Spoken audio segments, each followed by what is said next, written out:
Hello everyone. I hope you've had a really nice Christmas period for those of you that do celebrate.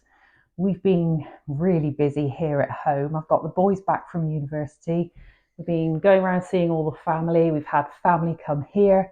So it's been quite a hectic period. So this week I haven't been able to get up to the allotment, not just because of Christmas, and I've been working as well, but we've had a storm in the UK and my part of the world has been quite affected by it. So there was just no point in going up because everything blew away last week. Those of you that saw my video, everything's kind of gone anyway. And I haven't been able to go up and harvest anything. I've seen lots of lovely YouTube videos where people are harvesting their winter veg for their Christmas dinner, and hopefully this time next year I'll be able to do that.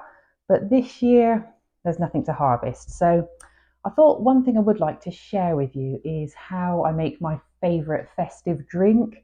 It's sort of a tradition, I do it every year, and that's sloe gin. Now, for those of you that don't know, sloes are the berries that come from the blackthorn bush, and they grow quite high, so they can grow into quite big trees, and they're not called blackthorns for nothing. They do have very spiky thorns on, so when you go and pick them, you've got to be really careful. You need to have some kind of protection on your arms or you will get scratched.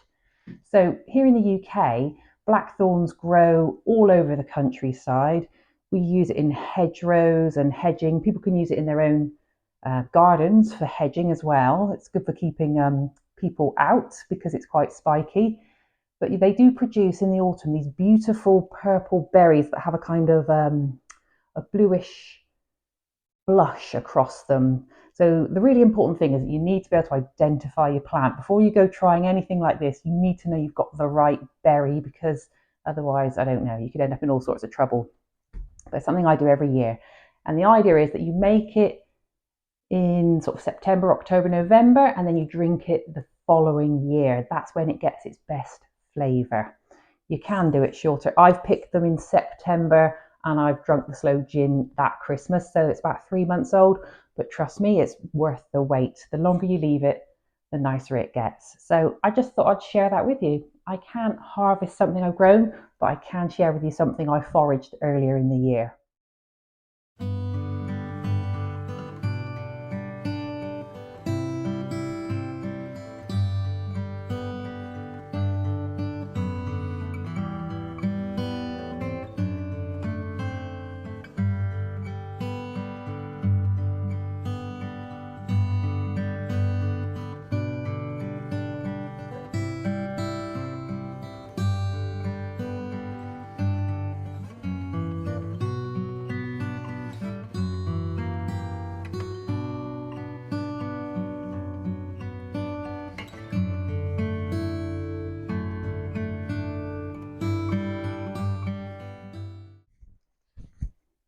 So because this is something that's going to sit for a year in a jar, you've got to be really meticulous about your hygiene. So clean hands, clean surfaces, and you're going to want to use one of these clip top jars, and I sterilize it beforehand. So I like doing cold water sterilizing. Just pop one of the tablets in. It tells you on the packet how much water for each tablet that you use, and then you just submerge it. Make sure you've got all the air bubbles out, and it's usually between sort of 15 to 30 minutes and it's ready. And then you just get some cooled boiled water and just rinse all the traces of that sterilizing solution off, and then you're ready to go. Now the ingredients are really simple. You need a litre of whatever your favourite gin is. I'll try not to show the labels, but I think it's Christmas, pick your favourite one. Don't go for the cheapest option, go for the one you like the best. So I like to use a litre of gin. So I've got one full bottle and just under here. And it's dead simple. So if you've got a litre of gin, you just need half of that weight. So this is 500 grams in sloes, and then half again in sugar. And I use caster sugar. So it's a litre of gin, 500 grams of sloes, and 250 grams of caster sugar. This is so simple. So with the sloes, once you've picked them, bring them home, give them a really good wash, and then what you need to do is pop them in a tub and pop them in the freezer overnight. because what that does is when you tip it in here and tip the gin in, the temperature change helps to split the skins, and by splitting the skins you're going to get all of the flavour coming out. Now traditionally, so this is a very, very old recipe, but traditionally sloes were picked after the first frosts so that you get that same effect. But I don't know what's happening everywhere else. Here in the UK, my part of the world, we don't get frosts. We get frosts occasionally in December. We might start getting them in January. That's when you're most likely to get frosty weather. And at that point, most of your sloes are going to be gone. And it's really important as well not to pick all the sloes in one area. You've got to leave some for the wildlife. So I've got lots of places on my dog walks where I'll pick my sloes. Anyway, so clean hands, clean jar. I'm gonna tip them in.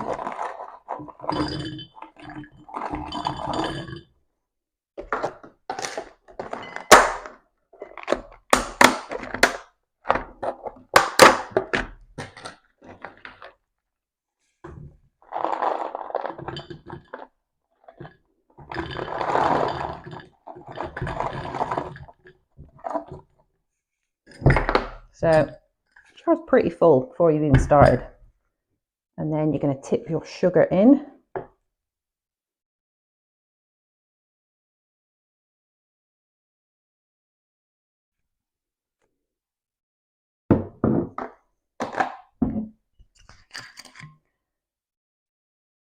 And then throw in the gin.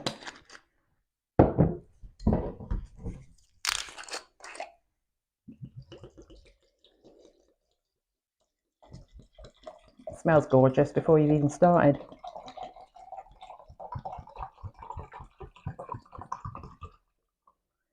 So the jar that I've got is 1.5 litre jar, because you've got to have room for all of that sugar and all of those berries. And when it starts getting to the top, give it a minute. You can see all the air bubbles coming up. Just give it a jiggle.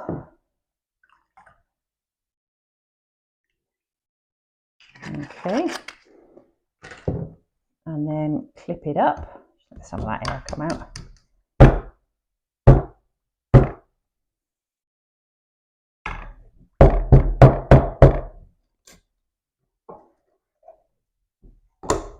Okay, so the way it looks right now, it's all separated. You've got your sugar sinks to the bottom, then you've got your berries all the way through and gin at the top. And then you just got to be brave and give it a shake.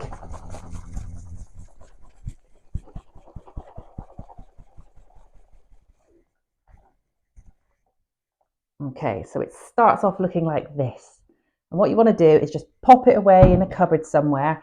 Every day you're going to take it out for the next week or so, just pick it out and give it a good shake so that you're mixing in all the sugar.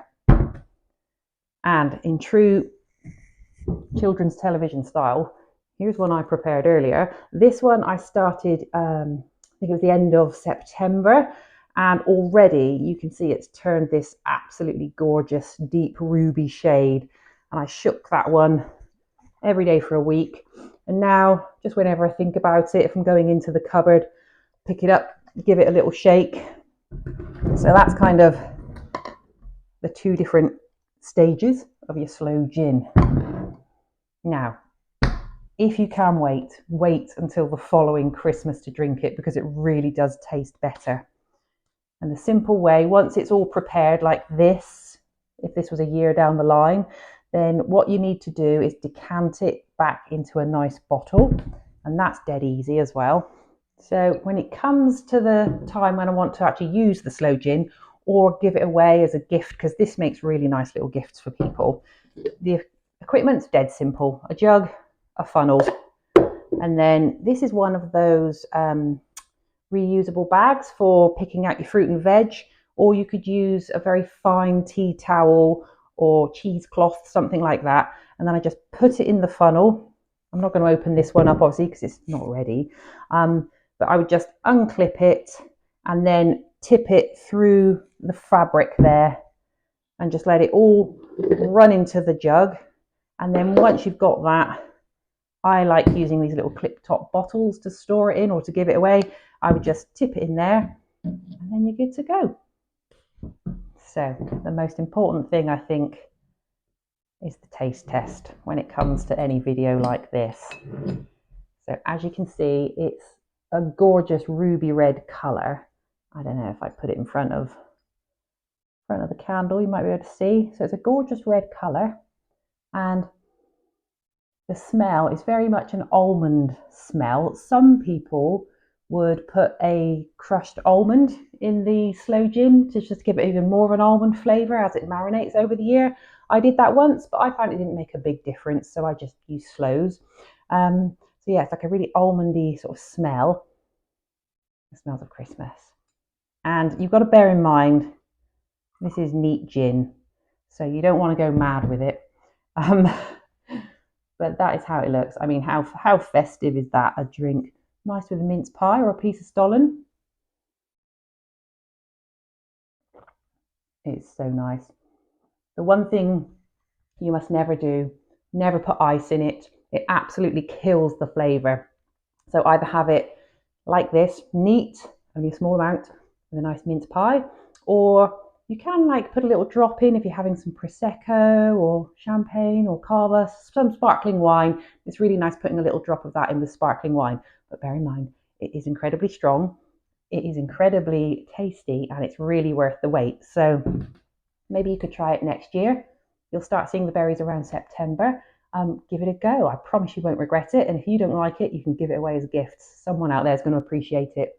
Anyway, I just want to wish everyone a really happy new year. And I want to thank everybody that subscribed. I was only looking for 2 subscribers, my 2 boys at university, and I think I've got like a 230 now. And I really appreciate it. It's lovely. You've really motivated me to get up off my backside and go up the allotment and do the next job. So thank you, and here's to a happy new year.